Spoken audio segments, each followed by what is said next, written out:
Hello, everybody, and welcome to Aging with Expectations. And today's topic is communicating what matters most, being prepared for life's transitions. And joining us today and leading the conversation is Reverend Dr. Stephen Koski from the First Presbyterian Church, Bend, Oregon, from the USA. And my name's Kathryn von Treuer, and I'm from the Cairnmillar Institute. Now, I'd like to start today by acknowledging country. So the Cairnmillar Institute acknowledges the traditional owners of the land on which we are meeting.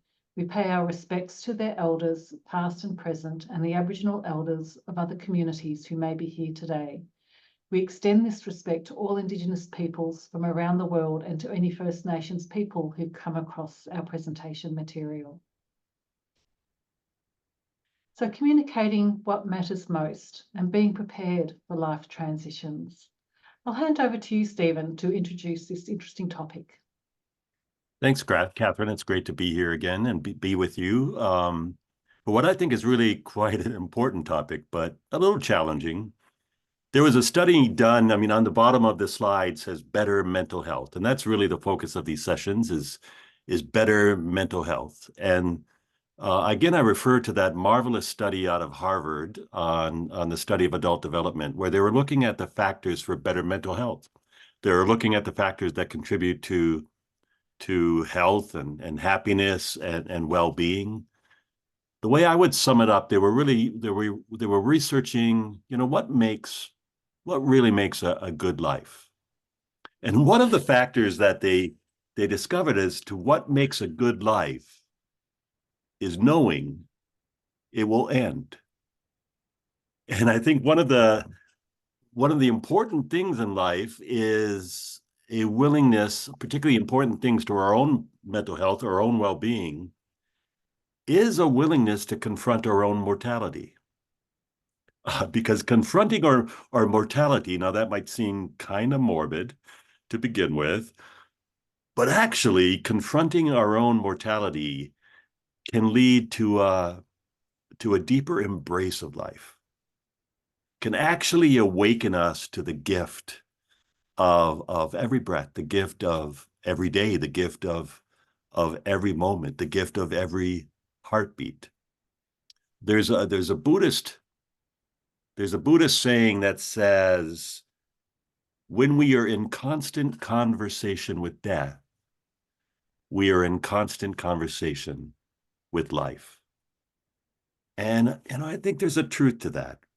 I often say the things that are most important in life are always at the mercy of the things that are least important.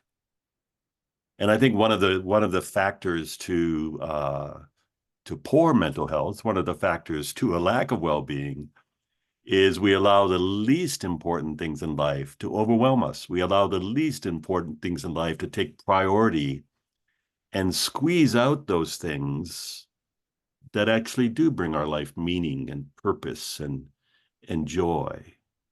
And the paradox is to actually know and be conscious of our mortality, to know and to be conscious that one day it will end, actually puts our focus on what's most important and make sure that we give what's most important in life the energy that it deserves. I often quote Rabbi Abraham Heschel, who said our goal should be to live in radical amazement.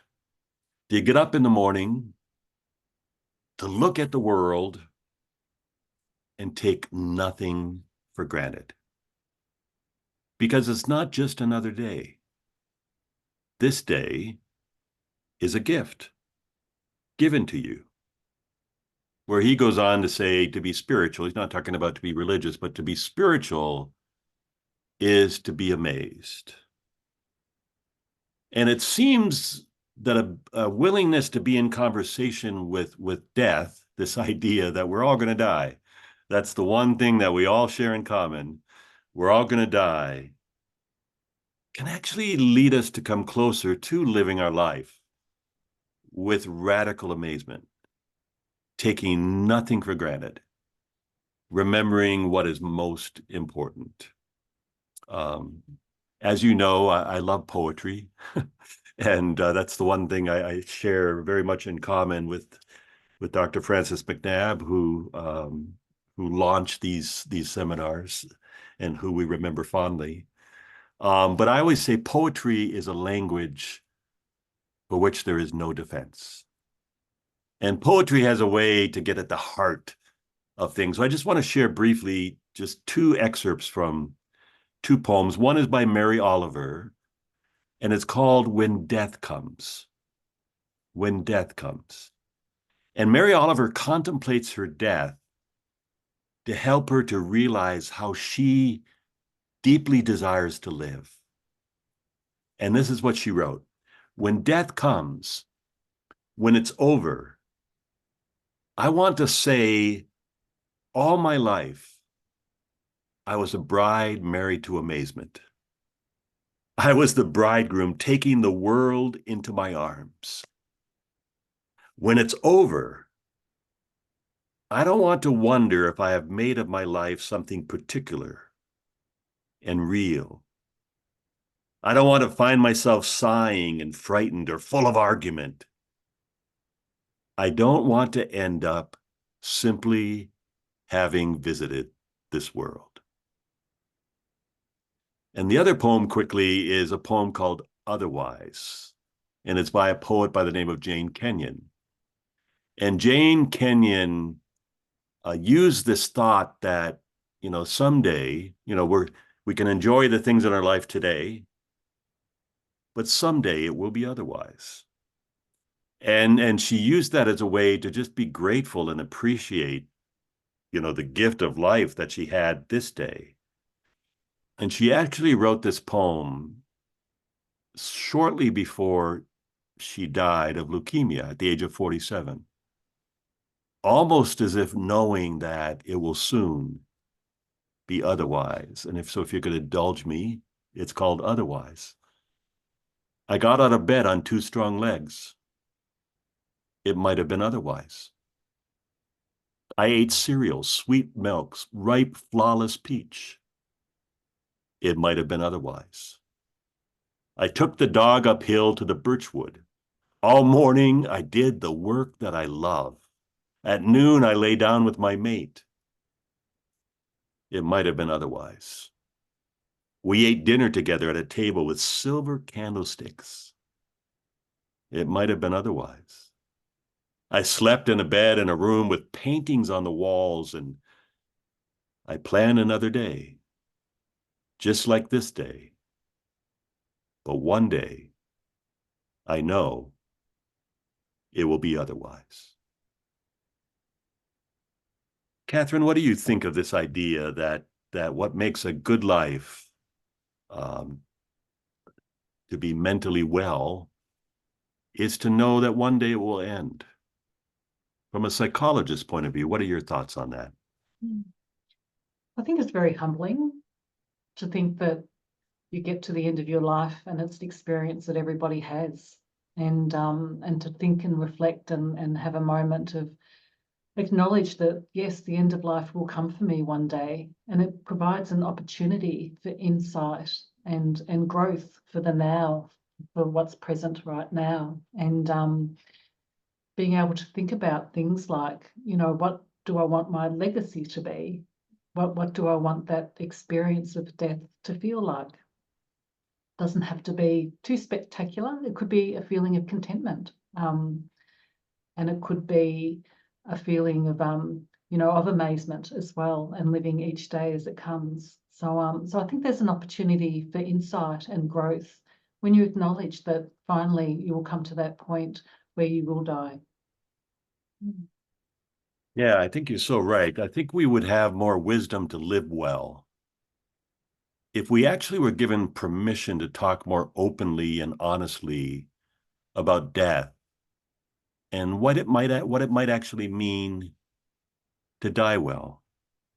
I'd be curious to ask in a moment what the culture in Australia is like, because the culture in America is very much what I would call a death denying culture. I mean, we don't want to talk about it. We want to avoid it. But what I've noticed about our refusal to become what the Buddhists say, to become friends with the reality of death, is that most people aren't really prepared when it's their time for transition. I mean, I because of the role that I serve, I have this sacred privilege of being able to spend time with people, near that time of transition, near the end of their life. And what I realize is most people really aren't prepared. And even in those times, even when it's obvious that the time is near, I still encounter so many families who refuse to talk about it. It's almost like pretending that this isn't happening. So what I find is when we kind of embrace that death denying culture, we don't prepare our hearts and our minds for what is inevitable, so that we might actually have an opportunity to die well. But what I've also noticed is that when it comes that time, we're not prepared to accompany those we love at their moments of transition. I mean, particularly death, or it could be just serious illness, can be very, very sacred moments in a person's life. And one of the best gifts that we can give another person is to be present in a way that is helpful, to be present in a way that is healing. And when people say to me, "Oh, I'm traveling to spend time with my brother. He has cancer and it doesn't look good." I often say, may you be given everything you need to be the presence of love and care that you desire to be at a time like this. But then I think, well, what is that? What do we need? And do we think about, as we accompany the people that we love during those sacred moments in their lives, do we know how to do that? And do we do that well? And what are the resources that would be helpful for that? Does that make sense? Yeah, I think there's some really good points in that, Stephen. And I think just to share with you and the audience as well, I think the Australian culture is very similar to that of America in terms of sort of denying discussions around death even, and planning. And the whole preparation thing is like a 360 thing, isn't it? It's spiritual preparation, but it's also legal. There's also lots of different elements to it. And I guess some of the examples I have is when my family was young, and my husband and I were redoing our wills and talking about it, and people saying, "Oh, what a morbid conversation that is," and how can you be thinking about this sort of thing, along with talking about whether we'd be donating our children's organs or not, which people say to do that ahead of time. And it's that fear of the word death that often still people talk about people passing on and using other language. It's like the D word is not to be spoken. But however, I do think we're getting better at it. I think we're, as a community, we are improving. We're learning from other cultures too that have come into Australia that grieve more openly about death and have a willingness to talk about the subject so much more. But I think we're learning and we are getting better. Yeah. It's an interesting observation I have, because I used to be a registered nurse before I was a registered psychologist, and I'd had the privilege often to work with people who were dying. And sometimes death is a little bit clunky. And what I'd often find is that the person who was dying would in some ways have more time to reflect and prepare for their death than the family members around them. And so, in previous presentations, we talked about models like Elizabeth Kubler-Ross's, who talks about how you go through periods of denying and feelings of depression, and then eventually coming around to feeling angry, and then coming around to feelings of acceptance. So sometimes the person who's dying may be in the moment that they might be feeling at peace and towards acceptance, and the family members might be stuck in that angry phase, or they could be stuck in the denial phase. So it's not always smooth sailing, no matter how much you might prepare as well. But what you can control and manage is how you're approaching your death, and moving through that in terms of what you do and what you say, and also being able to let others know what it is that you need, and not to be afraid to say to someone who might be angry in denial, but you know, this is what I need right now. So yeah. I think too, for those who are accompanying the one who is dying, to remember you can't fix this, and sometimes all that is needed is your presence, and sometimes the best communication is not saying anything at all, and just being willing to be there. I'm on the board of directors of an organization called the Peaceful Presence Project. And it really is about how to be a peaceful presence, not only how to help people die peacefully, but also to how to be a peaceful presence, you know, during those moments of transition. And they actually train what they call death doulas. You know, we have birth doulas that help bring new life into the world.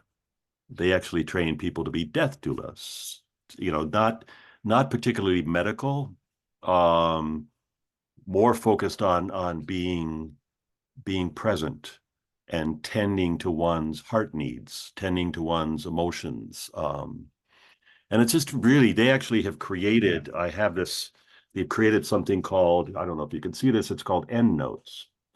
And it's about living well, aging well, and dying well.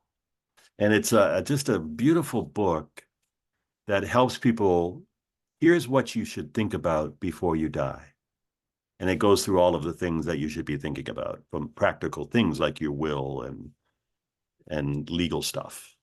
And then it also is, here's the things you should think about during the dying process as you die. And then for those who remain in grief, here are the things you should be thinking about after someone dies.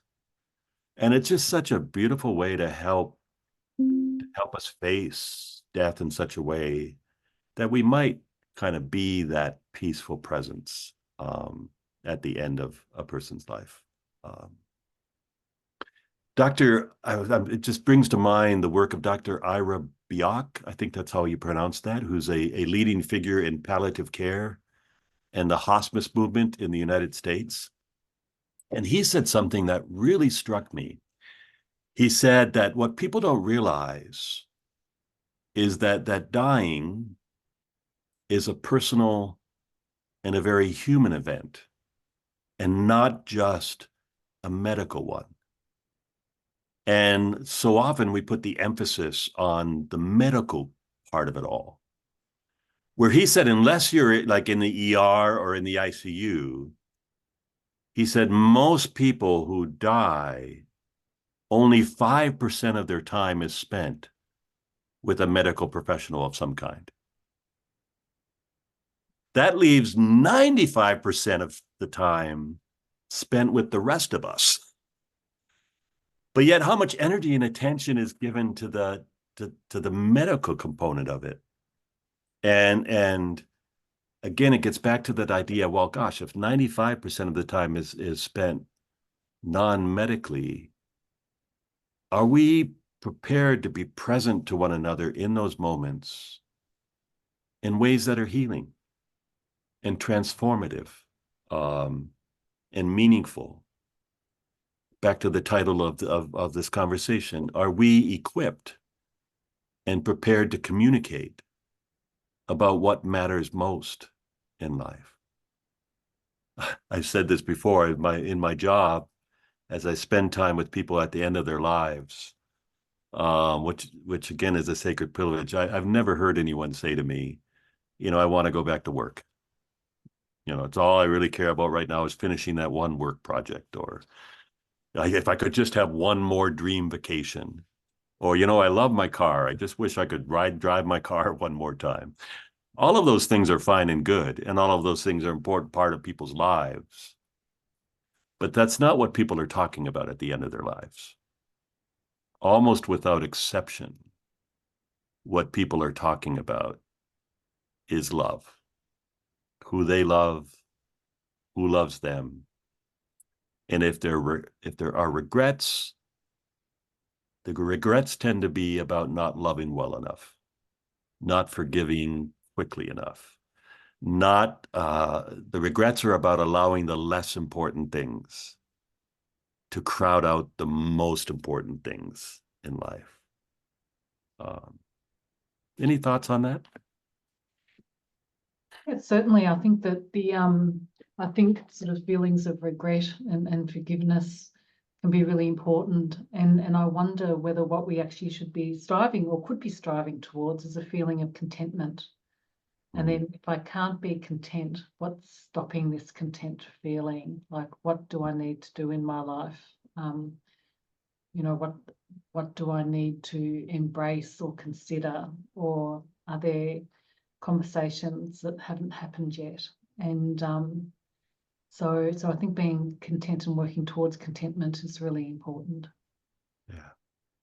Yeah, I think that's so right. And Dr. Ira Bioch suggests 4 simple sentences that can lead to that place of contentment. He talks about it in terms of creating a what he calls a heart will. We often have a will that talks about, my daughter gets the silverware or whatever it happens to be. He says you should create a heart will. And there are 4 sentences that can kind of open the door to creating the heart will. But then he goes on to say, but then don't wait to say these things. And the 4 things are, please forgive me. And then talking about the things that you want to be forgiven about. I forgive you. Thank you. And I love you. And he says, regardless of whether our death is 30 years from now or 3 days from now, he says to take the time to think about these 4 sentences and making it a practice to communicate the heart of these 4 things will not only help us to die well, it will help us to live well. What are your thoughts on these 4 simple sentences? I think they're great sort of direction to live by. In fact, I'd like to add a 5th one, Stephen, and I wonder whether we could put in a 5th one that says, I forgive myself. Because life is complex, and sometimes we find ourselves in situations that aren't pleasant, or we feel like, it's part of our own doing has led me down to this path. And I think one of the harder things to do is to forgive yourself. I think it's easier to forgive somebody else. And I think it's a really important process to work on, is forgiving a role you might have played in something, and being able to work on that. So I'd like to add in a 5th one. Yeah, I think that's so beautiful. I think of my relationship with my father. Before I had the wisdom to want to learn about my father's story, he developed Alzheimer's. Now, I had a very complex relationship with my father. I'm of Finnish heritage, not to stereotype all Finns, but they tend to be a stoic lot, where there's not a lot said. And my dad worked so hard. He really did model for me hard work and sacrifice. And he worked extraordinarily hard so his kids could have a better life than he had. And there's no doubt about that. And that's how he showed love. But not once did he ever say to me, not once, ever, I love you. Not once ever did he ever verbalize, I'm proud of you. Not once ever did he ever embrace me physically. Now, I had no doubt that he loved me, and he showed that through, the sacrifices he was willing to make for his family. But that left me pretty emotionally wounded, because deep down, to be told I was loved, to be told that he was proud of me, to experience his physical care and intimacy was important. So for the longest time, I was so angry. And I learned a lot from him in terms of how to be angry. The way you be angry is you distance yourself. You just got to remove yourself emotionally. So I will show you, I'll move to Australia. You can't get any further away than that. And it just took me such a long time to realize that the person I was really punishing was myself. And, as I often say, when the snake bites you, it's not the bite. It's not the bite. It's the poison that's left in you. And by the time I came up with the wisdom, I arrived at that wisdom of wanting to tell him, I forgive you. Because I realized that he was just doing the best he could with the way he was raised, with the resources that he had available to him. But by the time I came to that place of being able to say, I forgive you, his Alzheimer's had set in, and he didn't even recognize who I was. And it was at that point that I couldn't forgive myself. And I got lost in that sense of, if only. And I really punished myself for not forgiving sooner. And I'm just so grateful that I was graced with the gift, because of schedules, that I was the one that was able to be there when he died. And as I was holding him, now for 3 years, he had this vacuous look in his eyes, and there was no sense of recognition at all. And when I was holding him when he died, his eyes changed. And he looked into my eyes, and I felt seen. I felt recognized. And in that, in some ways, I felt his forgiveness, and I was able to forgive myself. So I couldn't agree more that forgiving yourself in this whole process is so important. I went to a restaurant that was an all-you-can-eat buffet, which I take as a personal challenge. All right, you haven't seen me. All you can eat, I'm going to show you. So I filled my plate with food, and I finished my plate, and I was on my way back to the buffet to get what I couldn't fit on the plate the first time. And the waitress stopped me and said, no. I said, wait, it says all you can eat. And she said, no. You can't take your used plate back to the buffet. It's against whatever hygiene law there is. She said, you need a new plate. You need a clean plate. And that has just stuck with me. That has just stuck with me.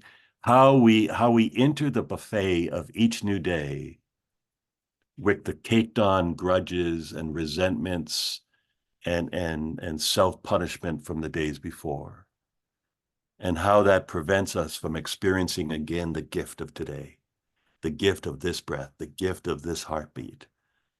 So what if we gave ourselves the gift every day of a clean plate? And then I think it allows us to give that same gift to other people, a clean plate. Yeah, I think that's so beautiful. Here's an exercise that I really encourage people to try. I really encourage people to, close their eyes if they need to, and think about the person that they want to speak to the most. And just imagine themselves saying, I want to tell you that I love you. I want to tell you that I forgive you. I want you to tell me that you love me. And I want you to tell me that you forgive me. And imagine that exercise kind of mentally, so you can imagine who that person is you want to speak to. I want to tell you that I love you. I want to tell you that I forgive you.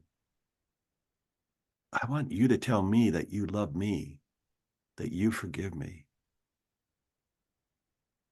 And then imagine actually having that conversation. Imagine not waiting to the inevitability of your death, but actually having that conversation today, and how that actually might free you to live. What are your thoughts on that exercise?